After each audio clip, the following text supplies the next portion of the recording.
As always, don't forget to check the video description down below for the best price on tools and parts we're using in today's video. These shocks are super expensive. I got them, or my customer got them on Amazon or eBay. I think they were like $500 at O'Reilly's, so definitely want to get that online. So we're going to check it out. First, we're going to start out with the passenger side. It's a 2013 Cadillac Escalade ESV. Alright, so got the vehicle raced. Take the wheel off. I believe it's 7/8 lug nuts holding it on there. Got it on the body.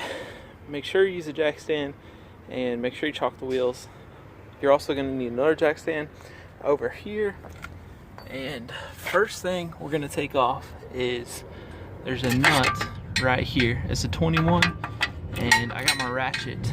You see I got a ratchet right here, and on the other side you'll see I have a wrench on the back end of the bolt, because the bolt goes through the rear shock, and then I'll lefty loosen with my left hand on my ratchet and hold the wrench with my right hand. And once we get this bolt all the way out, we'll notice that this stud is still stuck. That's why we need a jack stand right here to catch the axle. And what we'll do is we'll just let down on the jack a little bit and keep your wrench right there, and when you hear your wrench fall, you'll know you've loosened it up enough to be able to push the bolt through the shock. And then next we're going to have our upper ones right here.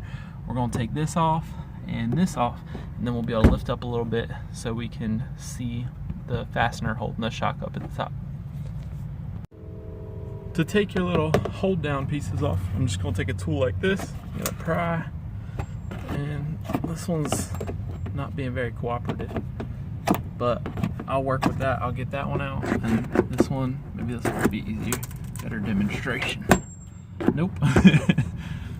So you might just have to fight with those a little bit, but they will pop out, and then we'll be able to lift up on this. So now I've got my pieces out and we can lift, and we're able to get to that a little bit better. That's a 21 millimeter. There's a 21 on the back side that will go under the car to get to you. And then also you got your air hose right here. And this, you can see you got a clip. The camera will focus. There we go. You got a clip. You take this clip off. I'll try and do it one-handed. Boom. Pops off. And then we will go ahead and pull our air hose off. I might take a little tool. Where's he at? This guy right here. And just kind of reach behind there and pry just a little. There we go. Just a little bit of air came out. I disconnected the battery also before I started this project. The shop software, I won't mention the name because I'm not sponsored by them, they recommend you take a shop scan tool and do the procedure to release all the air and then pump it back up when you're done. I'm not recommending this because I don't want to be liable, but this should work if you just disconnect the battery. I'm not going to guarantee that, but that's the recommended procedure. But I'm just disconnecting my battery, putting everything back together, reconnecting my battery, and I'm hoping it's going to be okay. So again, not liable if you mess anything up. Anyways, so that was how you take that off. Then you have a little electrical connector. You're just going to grab the top and pull him out, and then we'll take this bolt out. You can see I've already got this guy loose. I let the axle down on the jack stand and it relieved the pressure, so I could do this right here. And now I'll show you how we get the top one off, and we'll go from there. Alright, so you can see I got my one wrench here, and then we crawl under the car. We'll see I got my ratchet and extension, and this is where I'll have my right hand here, and my left hand will be right there. And I ran an extension and a 21 right up through there to get to the back side of that thing. Maybe you guys can see it up here. I'm not sure what it's showing you, but anyways, I did have to work around these aluminum lines. Just kind of pushed it past that, and that was not really that big of a deal. But again, you just got that one there, you loosen it up, and then our shock will come right out. So not much to it. Alright, so I've got my bolts back in. We're almost ready to put this thing back together. Right here, you're going to take your new connector, push really good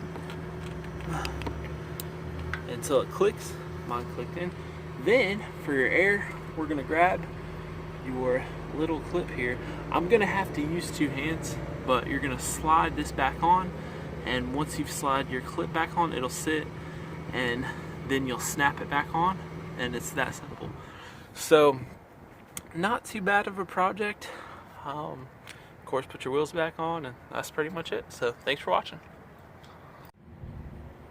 Hey y'all, so I wanted to show you the driver's side setup, how I had my wrench and my ratchet on there. And basically for this side, I watched a couple other videos and the guys had all this off. I just took this one and this one out, and I reached my left hand up there, and you can see that right there, that's the 21.